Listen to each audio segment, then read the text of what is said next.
মুর্শিদাবাদে বড়সড় দুর্ঘটনা থেকে রক্ষা পেল মালগাড়ির বগি থেকে বিচ্ছিন্ন হয়ে গেল ইঞ্জিন।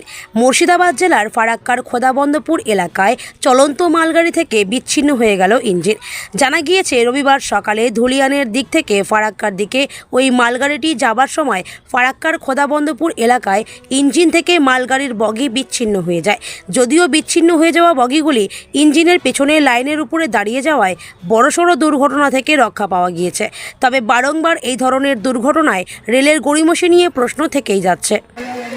গাড়ি আমাদের এই সাকোপাড়া হল্টের দিকে যাচ্ছিল ধুলিয়ান স্টেশন থেকে।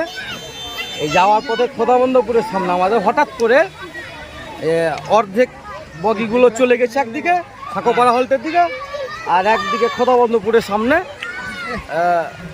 এই ট্রেনের মোটামুটি 10-15টা বগি দাঁড়িয়ে গেছে।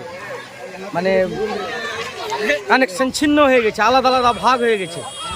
যাক, আশেপাশের চায়ের দোকানদারগুলো সব সতর্ক ছিল বলে কোনো দুর্ঘটনা ঘটেনি। একটা বড় কিছু হয়তো ঘটলেও ঘটতে পারত। আল্লাহ যা করেছেন ভালো করেছেন। রেলের আধিকারিকরা নিশ্চয় ব্যবস্থা নেবে দ্রুত, তাহলে ট্রেন চলাচল স্বাভাবিক হবে।